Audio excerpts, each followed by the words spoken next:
உலகெங்கிலும் நடக்கும் முக்கிய நிகழ்வுகளை குறுஞ்செய்தி வடிவத்தில் தெரிந்து கொள்ள ஆதன் செயலியை டவுன்லோட் செய்யுங்கள். ஆதன் செயலியை டவுன்லோட் செய்ய டிஸ்கிரிப்ஷனில் உள்ள லிங்கை கிளிக் செய்யவும்.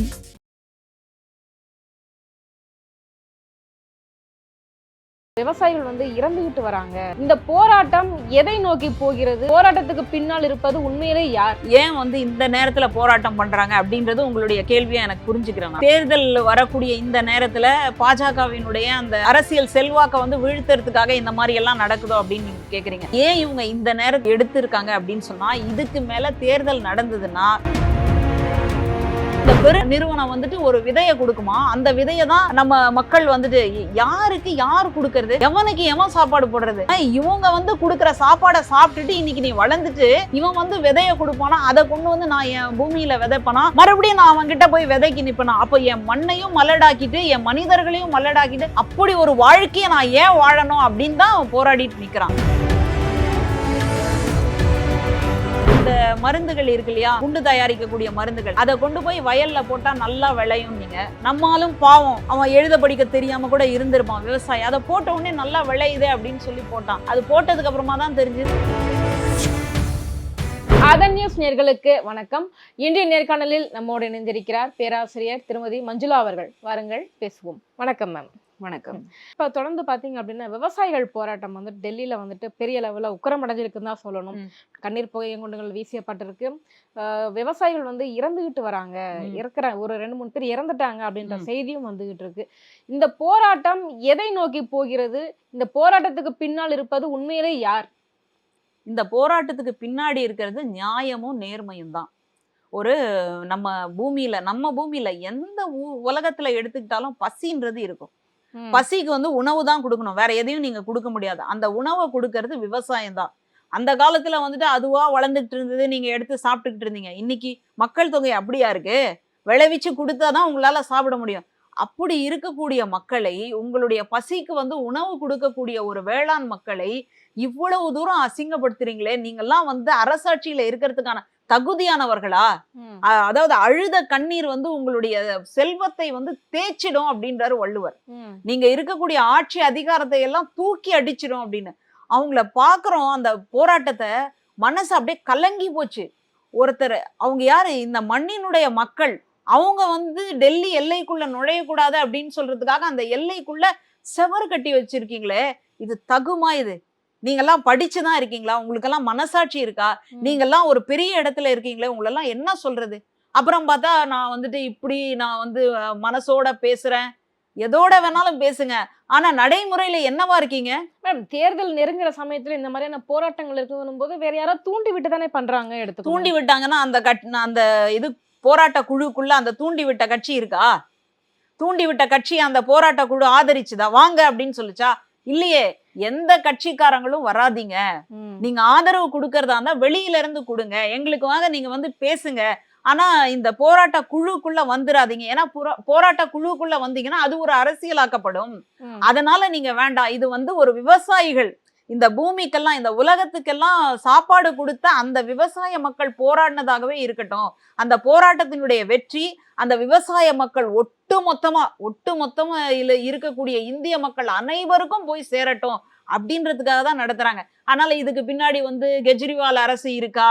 இது எவ்வளவு திசை திருப்பக்கூடிய வேலை. போராட்டம் நடந்துகிட்டு இருக்காங்க அப்படின்னா குறைந்தபட்ச ஆதார விலையை நிர்ணயிக்கணும். அதுக்காக வேண்டிதான் இவ்வளவு பெரிய போராட்டங்கள் நடந்துகிட்டு இருக்காங்க. இப்ப ஒரு விஷயம் எடுத்துக்கிட்டா அது இந்தியா முழுமைக்கரமான ஒரு விவசாயிகளுக்கான ஒரு பிரச்சனையா தான் இதை பார்க்கணும். ஆனா நீங்க பாருங்க, பஞ்சாப், ஹரியானா, உத்தரப்பிரதேச ஒரு சில மாவட்டத்துல இருக்கிற சில விவசாயிகள், இந்த 3 மாநிலத்தை சேர்ந்த விவசாயிகள் தான் பெருமளவுல போராட்டத்துல ஈடுபட்டு இருக்காங்கன்னும் போது, தென் மாநிலங்கள்ல இருந்து எந்த அளவுக்கு உங்களுக்கு சப்போர்ட் இருக்குன்னு நினைக்கிறீங்க? இல்ல இந்தியா முழுமைக்குமே, குஜராத் ஆகட்டும் அல்லது வேற மாநிலங்கள் ஆகட்டும், ராஜஸ்தான் ஆகட்டும், எந்த மாநில விவசாயிகள் உங்களுக்கு இந்த அளவுக்கு சப்போர்ட் பண்றாங்க? அதனாலதான் கேக்குறேன், இந்த போராட்டத்துக்கு பின்னால் இருப்பது யார் அப்படின்னு. இல்ல, இவங்களுக்கு ஏன் இந்த நேரத்துல போராட்டம் பண்றாங்க அப்படின்றது உங்களுடைய கேள்வியா எனக்கு புரிஞ்சுக்கிறேன் நான். ஏன்னா தேர்தல் வரக்கூடிய இந்த நேரத்துல பாஜகவினுடைய அந்த அரசியல் செல்வாக்க வீழ்த்துறதுக்காக இந்த மாதிரி எல்லாம் நடக்குதோ அப்படின்னு நீங்க கேக்குறீங்க. ஆனா ஏன் இவங்க இந்த நேரத்தை எடுத்திருக்காங்க அப்படின்னு சொன்னா, இதுக்கு மேல தேர்தல் நடந்ததுன்னா, ஆட்சி மாறிடுச்சு அப்படின்னா அப்போ நாங்க சொல்லலையே, ஏன்னா இவங்க வந்து வாய் வழியா தான் சொல்லியிருக்காங்க. ஏற்கனவே 2020 நடந்த போராட்டத்துல வாய் வழியா வந்துட்டு நீங்க எங்களுடைய மசோதாவை திரும்பி வாங்கிக்கிறோம், வேளாண் திருத்த சட்டத்தை வந்து நாங்க திரும்பி வாங்கிக்கிறோம், நீங்க கேட்டதையெல்லாம் நாங்க நடத்தி கொடுக்குறோம் அப்படின்னு வெறும் வாய் தான், வாயிலேயே வடை சுடுறவங்க இல்லையா, வாயிலேயே சொல்லிட்டாங்க. அப்போ ரிட்டர்ன் இல்லாம இருக்கும்போது ஒருவேளை ஆட்சி மாறிடும் தான். ஆட்சி மாறினதுக்கு அப்புறமா அவங்க வந்தவங்க ஒருவேளை மாத்தி பேசினாங்கன்னா என்ன பண்றது அப்படின்ற ஒரு நெருக்கடி. இல்ல ஒருவேளை தலையெழுத்து இதே ஆட்சியே வந்து வேற ஒரு பிரதமர் வந்தாரு அப்படின்னு சொன்னா அவரு நான் அவன் இல்லைன்னு சொன்னா என்ன பண்றதுன்ற ஒரு நெருக்கடி. அதனால இவங்க வந்து இந்த நேரத்தை வந்து எடுத்திருக்காங்க. இப்போ இந்த போராட்டத்துக்கு வந்து ஒட்டுமொத்த இந்தியா முழுக்க தார்மீக முறையில எந்த அளவுல உதவி செய்ய முடியுமோ, ஆதரவு தர முடியுமோ, சப்போர்ட் பண்ண முடியுமோ பண்ணிக்கிட்டு இருக்கிறாங்க. அங்கங்க பந்த் எல்லாம் கூட நடந்தது, நம்ம வந்து கேள்விப்படுறோம். என்ன ஒரு சிக்கல் அப்படின்னு கேட்டா, இப்போ பஞ்சாப் இந்த மாதிரியான பகுதிகளில் அதிகமான விவசாய நிலங்கள் இருக்கு. நம்ம இடத்துலதான் எல்லாத்தையும் தொடச்சி போட்டோமே. நிறைய பக்கம் மணல் கொள்ளைகள் நடக்குது திராவிட ஆட்சிகள்ல. உண்மைதானே மேடம்? திராவிட ஆட்சியில நிறைய மணல் கொள்ளைகள் நடக்குது. அதனாலதான் வந்துட்டு விவசாயிகள் வந்து அழிஞ்சுகிட்டு இருக்கு. விவசாயம் போயிடுச்சு. ஆட்சி மாறணும்னு வேறு கட்சிக்கு ஓட்டு போட்டேன், ஆட்சி என்னமோ மாறியது, ஆனால் ஆட்கள் தான் மாறவில்லை அப்படின்னு ஒரு பிரபல கவிதை உண்டு. அந்த மாதிரி இந்த மணல் கொள்ளை அப்படின்றது வந்துட்டு ஒரு மணல் மாஃபியா அப்படின்னு ஒரு பெரிய நெட்வொர்க் வந்து அதுல இயங்கிட்டு இருக்கு. ஆமா, சட்டுன்னு ஒரு நாள்ல ஒரு இதை போட்டு எடுக்க முடியுமா அப்படின்னு தெரியல. அப்படி ஒரு நாள் வந்தா நல்லா இருக்கும் அப்படின்றதுதான் என்னுடைய கருத்தும். அப்போ இந்த சூழல்ல இந்த மாதிரியான பகுதிகளில் விவசாயம் இல்லாம போய் விவசாயம் பார்க்கறதே ஒரு கேவலமானது அப்படின்ற ஒரு மனநிலையை மக்களுக்கு நீங்க உருவாக்கிட்டு அதனால விவசாய தொழிலையே கைவிட்டதுக்கு அப்புறமா இந்த பகுதிகளில் வெறும் வாய் வழியாகவும் அல்லது மற்ற வழியாகவும் தான் ஆதரவு கொடுக்க முடியுதே தவிர அங்க போய் நிக்க முடியல அப்படின்றது ஒரு குற்றச்சாட்டு இருக்கு. இப்போ இந்த போராட்டம் இன்னொரு விஷயமும் நம்ம பார்க்க வேண்டியிருக்கு. விவசாயிகள் வந்துட்டு தமிழ்நாட்டுக்குள்ள போறாருன்னா குண்டாஸ் போட்டுறாங்க. ஒருவேளை வெளியில போய் போறாருன்னா அவங்களுக்கு ஒரு சப்போர்ட் கிடைக்குமோ அப்படின்னு நினைக்கலாம். இல்ல, இன்னைக்கு வேளாண் பட்ஜெட்ல எவ்வளவு வந்திருக்கு அப்படின்றத நீங்க பார்க்கணும். இன்னொரு பக்கமும் விவசாயிகள் மேல குண்டாஸ் போட்ட மாநில தானே இது. அது முழுசா ஆய்வு பண்ணதுக்கு அப்புறமா தான் அந்த முடிவை நம்ம சொல்ல முடியும். அதனால இப்போ இங்க இருந்து வந்து அவங்க போய் இன்னும் கொஞ்சம் பரபரப்பா சூடு பிடிக்கும் போது அதுவும் நிச்சயமாக நிகழும். ஏன்னா ஜல்லிக்கட்டு போராட்டத்திலேயே எப்படி உலகத்துல இருந்து எல்லாருமே வந்து இருந்தாங்க அப்படின்றது நம்ம பாக்குறோம். அந்த மாதிரியான ஒரு முறை வந்து வந்துடக்கூடாது, அந்த மாதிரியான ஒரு நாள் வந்துடக்கூடாது, அதுக்கு முன்னாடியே இந்த ஒன்றிய அரசு அவங்களுடைய பிரச்சனையை தீர்த்துடணும் அப்படின்னு பாக்குறோம். ஆனா இவங்க என்ன பண்ணிட்டு இருக்கிறாங்க, இப்போ இந்த குண்டுகள் புகை இதெல்லாம் வீசி அவங்களுக்கு வந்து பலத்த காயத்தை, சில பேர் இறந்து வேற போயிட்டாங்க. பேச்சுவார்த்தைக்கு அழைக்காம இருந்தா பரவாயில்ல, பேச்சுவார்த்தைக்கும் அழைச்சிட்டாங்க. பேச்சுவார்த்தையிலேயே வந்துட்டு ஒரு சுமூகமான முடிவு எட்டப்படலை அப்படின்னு தானே சொல்றாங்க. பிரச்சனையை வந்து கட்டுக்குள்ள கொண்டு வரணும்னு தானே நினைப்பாங்க. என்ன கேட்டிருக்காங்கன்னா, என்ன கையை பிடிச்சி இழுத்தியா அப்படின்னு கேட்டா, என்ன கையை பிடிச்சி இழுத்தியா, இதையே பேசிட்டு இருந்தா உங்களுக்கு தீர்வு வருமா? அந்த இடத்துலதான் இப்போ இன்னைக்கு வந்துட்டு விவசாயிகள் இப்படி ஒரு போராட்டத்தை பண்ணிட்டு இருக்காங்க. நீங்க யோசிச்சு பாருங்க, நம்ம வந்துட்டு சொகுசா இப்படி ஒரு அறைக்குள்ள உட்கார்ந்து இருக்கிறோம், போய் வெயில்லையோ நல்லா அடிக்கிற ஒரு காத்துலயோ சூடு காத்துலயோ போய் உட்கார்றதுக்கு உங்களுக்கோ எனக்கோ மனசு வருமா? ஒரு பிரச்சனைன்னு இல்லாட்டி நம்மளால போக முடியுமா? அப்போ உண்மையிலேயே அவங்க கூப்பிட்டு அவங்க குடுக்குறேன்னு சொல்லிட்டு வேணாங்க நான் வெயில்ல உட்காருவேங்க, நான் டிராக்டரை போட்டு உட்காருவேன், எவனாவது அறிவு இருக்கிறவங்க சொல்லுவானா?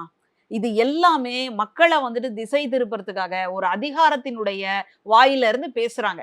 அதிகாரம் பேசக்கூடிய குரல் தான் இந்த மாதிரி வருது. இவங்க விவசாயிகள் வந்திருக்காங்க, டென்ட் போட்டு மாச கணக்குல உட்காந்து போராட்டம் பண்ணிக்கிட்டு இருக்காங்க. அவங்களுக்கான ஒரு நிதி எங்க இருந்து வருது, சாப்பாடு எங்க இருந்து வருது, எரிபொருள் எங்க இருந்து வருது, இவங்க விவசாயத்தை விட்டுட்டு வந்திருக்காங்களே, அங்க யாரு விவசாயம் பண்ணுவாங்க? இது போன்ற கேள்விகள்லாம் வந்து எழுப்பப்படுது இல்லைங்களா? அப்ப யாரோ பின்னாடி இருந்து இயக்குறாங்களா?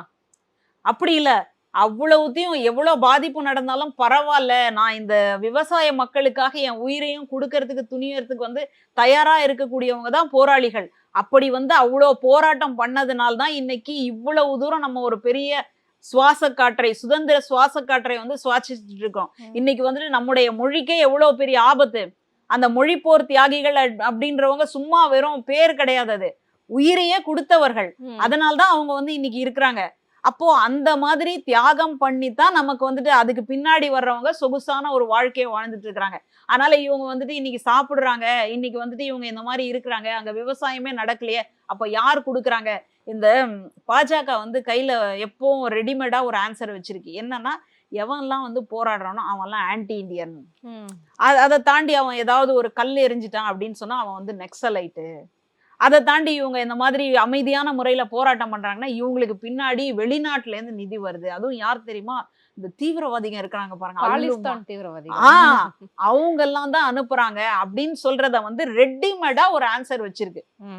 இப்ப நம்ம எங்கேயாவது நம்முடைய கடிதத்தை ஒண்ணு அமிச்சோம்னா பெரிய பெரிய இடங்கள்ல அங்க இருந்து ரெடிமேடா உங்கள் கடிதம் கிடைக்கப்பெற்றது, மிக்க மகிழ்ச்சி, கூடிய விரைவில் பதில் அனுப்புவோம் அப்படின்றத அப்படியே அந்த டெம்ப்ளேட் ரெடியா வச்சிருப்பாங்க பாருங்க. அதே டெம்ப்ளேட்டை தான் வந்து இவங்க பயன்படுத்திட்டு இருக்கிறாங்க. இல்லாட்டி அவங்க தனக்கு தேவையான பொருள்களை எல்லாம், உணவுப் பொருள்களை எல்லாம் எடுத்துட்டு வருவாங்களா? இப்போ ஸ்டெர்லைட்ல கூட அவங்க மனு கொடுக்கறதுக்கு போனாங்களே, அந்த மாதிரி போகும்போது என்ன கையில எடுத்துட்டு போனாங்கன்னு யோசிக்கிறீங்க? சாப்பாடு பொட்டலத்தை தான் கையில எடுத்துட்டு போயிருக்காங்க. அப்போ பாருங்க, கொடுப்போம், என்ன நடக்குதோ உட்கார்ந்து பார்ப்போம், பசிக்கும் இல்லையா, பிள்ளைங்களை கூட்டிட்டு வந்திருக்காங்க, பசிக்கும், அதனால சாப்பாடு மூட்டையோட வந்திருக்காங்க. அதுதான் நம்முடைய நிலைமை. நம்ம எந்த போராட்டம் பண்றதுக்கோ எங்கேயாவது போய் குண்டு வைக்கிறதுக்கெல்லாம் நமக்கு அந்த மாதிரியான மனநிலையே நம்ம மக்களுக்கு கிடையாது. அதுக்குள்ள எவனாவது ஒருத்தன் செய்யறான் அப்படின்னு சொன்னா அது நம்ம மக்கள் கிடையாது. அது நிச்சயமாக யார் வந்துட்டு இந்த போராட்டத்தை ஒடுக்கணும்னு நினைக்கிறாங்களோ அவங்கதான் வந்துட்டு அந்த தீவிரவாதிகளை உள்ள விட்டுருக்காங்கன்னு அர்த்தம். அத நம்ம தான் நல்லாவே, உங்களுக்கு தெரியாதா? உங்க மீடியா வந்து சொல்லி கொடுக்காத விஷயத்தையா நான் தனியா வந்து சொல்ல போறேன். அதனால இந்த மாதிரி அவங்களுக்கு பின்னாடி இங்க இருந்து வெளிநாட்டுல இருந்து பணம் வருது. அப்புறம் வந்துட்டு சில பேர் வந்து இந்துக்கள்ல இருந்து கிறிஸ்துவர்களாக மாறிட்டாங்கன்னா ரொட்டிக்காக மாறிட்டாங்க அப்படின்றது. சரி, ரொட்டிக்காக மாறிட்டாங்க, அந்த ரொட்டியை கூட கொடுக்கறதுக்கு உனக்கு வக்கு இல்லையா? நீ அந்த மாதிரி கொடுத்து ஒரு வக்கோட கொடுத்துருந்தானா அவன் ஏன் அங்க போயிருக்க போறான்? அதை என்னைக்காவது நம்ம யோசிச்சிருக்கோமா? ரொட்டிக்காக மாறிட்டான், ரொட்டிக்காக மாறிட்டான் நம்மளும் பேசுவோம். இதுதான் ஆதிக்க மனநிலை. இதைத்தான் உடைக்கணும்னு பாக்குறோம். இதைத்தான் வந்துட்டு இந்த விவசாய மக்கள் தன்னுடைய எவ்வளவோ கஷ்டம் இருந்தாலும் கூட அவங்க ஒரு மண்ணில் போய் அந்த மண்ணை வந்துட்டு எவ்வளோ பதப்படுத்தி அதுக்குள்ள இருந்து ஒரு பொருளை வந்து விளைவிக்கிறாங்க அப்படின்றது எப்படிப்பட்ட அதிசயம் இல்லையா? அந்த மக்கள் வந்து கொதிச்சு போய் வந்திருக்கிறாங்களே, அவங்க காலில் விழ வேணாமா? நீங்கெல்லாம் என்னமோ குப்பையை வந்து பெருக்கிறவங்க காலில் எல்லாம் போய் விழுறீங்களே, போட்டோ எல்லாம் எடுத்து போடுறீங்களே, இவங்க காலில் விழ வேணாமா நீங்க? கண்டிப்பா மேடம், விவசாயிகள் மேல குண்டாஸ் போட்டவங்களும் இதை பத்தி யோசிக்கணும். கண்டிப்பா கண்டிப்பா நிச்சயமா கண்டிப்பா. இதுல இன்னொரு விஷயம் நீங்க பார்க்கணும். விவசாயிகளுடைய இந்த கோரிக்கை, ஒரு சாதாரண கோரிக்கையை கூட நிறைவேற்றுவதில் மத்திய அரசுக்கு அப்படி என்ன ஒரு தயக்கம்? ஏன் இப்படி தயங்குறாங்க? இது வந்து ஒரு ஆதிக்க நிலை. சர்வாதிகாரி நான் என்ன சொல்றேனோ அதை கேட்கணும். அதை விட முக்கியமான விஷயம் என்னன்னா, அதுக்கு முன்னாடி அங்க பெட்டி வந்து பரிமாறிடுச்சு. பெட்டி வந்து பரிமாறி இருக்கனால அவங்க பெருநிறுவனம் என்ன சொல்லுது? நான் என்ன விதையை கொடுக்கறனோ அதை தான் நீ போடணும். அமெரிக்கா போன்ற நாடுகள்ல எல்லாம் நீங்க அந்த விளையக்கூடிய பழங்கள் எல்லாம் விதையே கிடையாது. நம்ம ரொம்ப பெருமையா சொல்லுவோம் சீட்லெஸ்னு. மனுஷனுக்கு அந்த மாதிரி இருந்தா ஒத்துப்போமா? நம்ம யோசிச்சு பாருங்க. நம்ம பிள்ளைங்க, பிறக்கக்கூடிய பிள்ளைங்களுக்கு ஏதாவது ஒரு பகுதி ஊனமா இருந்ததுன்னா வாழ்க்கையே போயிடுச்சு இல்லையா? எவ்வளவு வருத்தமா இருக்கும். ஒரு பெண்ணா, ஒரு தாயா நான் அதை வந்து நினைச்சு பாக்குறேன். அந்த மாதிரி இந்த நிறுவனம் வந்துட்டு ஒரு விதையை கொடுக்குமா, அந்த விதையை தான் நம்ம மக்கள் வந்துட்டு யாருக்கு யார் கொடுக்கறது? எவனுக்கு எவன் சாப்பாடு போடுறது? இவங்க வந்து கொடுக்குற சாப்பாடை சாப்பிட்டுட்டு இன்னைக்கு நீ வளர்ந்துட்டு இவன் வந்து விதைய கொடுப்பானா, அதை கொண்டு வந்து நான் என் பூமியில விதைப்பனா, அது விதைச்சதுக்கு அப்புறமா அதுல இருந்து விதையே வராதான், மறுபடியும் நான் அவன்கிட்ட போய் விதைக்கு நிப்பனா? அப்போ என் மண்ணையும் மலடாக்கிட்டு என் மனிதர்களையும் மலடாக்கிட்டு அப்படி ஒரு வாழ்க்கையை நான் ஏன் வாழணும் அப்படின்னு தான் போராடிட்டு நிக்கிறான். அப்போ இந்த இதுக்கெல்லாம் யார் காரணம்? அப்போ விதைய வந்துட்டு ஏன் மாத்துறீங்க? மரபணு மாற்றம் செய்யப்பட்ட விதைகள் ஏன்? அது என்ன ஆரோக்கியமானதா? இல்ல, எல்லாமே திருட்டுத்தனம், எல்லாமே அயோக்கியத்தனம். செயற்கை உரங்களை கூட தான் ஊக்குவிக்கிறாங்க. அப்ப அதையும் நம்ம பேசணும்ல. செயற்கை உரங்கள் ஏன் வந்தது? அந்த உலக போரின் பொழுது நிறைய குண்டு தயாரிக்கிறதுக்கான மருந்துகளை எல்லாம் தயாரிச்சிட்டீங்க. திடீர்னு நின்றுச்சு உலக போரு. நின்ன உடனே என்ன பண்ணீங்க? எல்லாரும் ஆதிக்க சாதியினர், அதாவது முதலாளிகள்லாம் இருக்காங்க பாருங்க, அவங்க எல்லாம் ஒரு மாநாடு போட்டீங்க. மாநாடு போட்டு என்ன சொன்னீங்க? இந்த மருந்துகள் இருக்கு இல்லையா, குண்டு தயாரிக்கக்கூடிய மருந்துகள், அதை கொண்டு போய் வயல்ல போட்டா நல்லா விளையும். நீங்க நம்மாலும் பாவம், அவன் எழுத படிக்க தெரியாம கூட இருந்திருப்பான் விவசாயி, அதை போட்ட உடனே நல்லா விளையுது அப்படின்னு சொல்லி போட்டான். அது போட்டதுக்கு அப்புறமா தான் தெரிஞ்சுது அது ஊர்ல இருக்கிற தண்ணி எல்லாத்தையும் இழுக்குது. நான் வேளாண் விஞ்ஞானி நம்மாழ்வார் ரொம்ப அழகா சொல்லுவாரு, எந்த இதுக்குமே பயனில்லாத ஒரு நிலத்தை கூட நான் வந்து செம்மப்படுத்துவேன். அதை என்ன பண்ணணும்னா உழுதுட்டு அதுல வந்து சொட்டு நீர்ல, நீங்க பானை இருக்கு இல்லையா, பானையில ஒரு சின்ன ஓட்டையை போட்டு தண்ணியை ரொப்பி வச்சிருங்க. சொட்டு சொட்டா விழுந்து அந்த மண்ணெல்லாம் எவ்வளவு பதப்படும் அப்படின்னு சொல்லி கொடுத்துருக்காரு. நம்ம இங்க நன்செய் நிலங்கள் அப்படின்னு சொல்லி அதுல வந்துட்டு தண்ணி ஓரளவு இருந்தாலே நம்ம பயிர்கள் வளர்ந்துரும். நம்ம பயிர்கள் வளர்ந்ததுன்னா அதுல போய் நின்னோம்னா யாருன்னே தெரியாது. காதலர்களுக்கு ரொம்ப சந்தோஷமா இருக்கும்னு வச்சுக்கோங்களேன். அப்படி இருந்த பயிர்கள்லாம் இன்னைக்கு குட்டை குட்டையா நிக்குது. அதுலயும் இருக்கிற தண்ணி எல்லாத்தையும் உறிஞ்சிட்டு நிக்குது. என்ன காரணம்னு கேட்டா, இந்த உலக போரின் போது தயாரிச்சாங்க பாருங்க அந்த குண்டு மருந்துகள், அந்த மருந்தை கொண்டு வந்து கொட்டின வேலைதான் இது. அதனால இதுக்கு கூட நம்ம ஆளுங்க வந்துட்டு பாவம் அப்போ எப்பயோ தெரியாம அதை வந்து ஒத்துக்கிட்டாங்க. இப்போ அது போட்டதுக்கு அப்புறமா அது இல்லாம இப்போ விளையல. அந்த ஒரு நெருக்கடிக்கு வந்து நம்ம தள்ளப்பட்டிருக்கிறோம். அதனால இப்போ அதை வந்து நம்ம வேற வழி இல்லாம அனுமதிக்க வேண்டியதா இருக்கு. ஆனா எனக்கு வந்து ஒரு பெரிய விஷன் இருக்கு, எனக்கு வந்து இப்போதைக்கான சாப்பாடு இருக்கு அப்படின்னு நினைக்கிறவங்க மறுபடியும் இயற்கை விவசாயத்துக்கு திரும்பி இருக்கிறாங்க. எத்தனை ஐடி பீப்புள்லாம் வந்துட்டு இன்னைக்கு விவசாயத்தின் பக்கம் வந்திருக்கிறாங்க. அதுவும் இயற்கை விவசாயம் அப்படின்னு சொல்லி பாக்குறோம். அதனால எப்பவுமே ஏமாத்துறவங்க வந்துட்டு எப்பவுமே நல்லா இருப்பாங்க, வாழ்ந்துருவாங்க அப்படின்னு சொல்லவே முடியாது. நிச்சயமாக அறம் என்பது வெல்லும். அதனால இந்த விவசாயிகளினுடைய போராட்டத்திலையும் அறம் என்பது வெல்லும். அங்க பாத்தீங்கன்னா கண்ணீர் விடுற மாதிரி இருக்கு. இரும்பு வளையங்களை, இரும்பு வேலிகளை வந்து போட்டு வச்சிருக்காங்க. அவங்க யார் தீவிரவாதிங்களா? அவங்க எங்க வெளிநாட்டுல இருந்து புறப்பட்டு வந்திருக்காங்களா? கையில என்ன AK-47 இந்த மாதிரி பீரங்கி இதையா வச்சிருக்காங்க?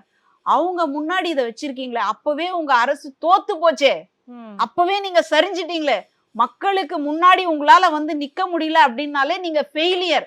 அதுக்கப்புறம் நீங்க ஆட்சியில இருந்தா என்ன, இல்லாம போனா என்ன? கண்டிப்பா மேம்.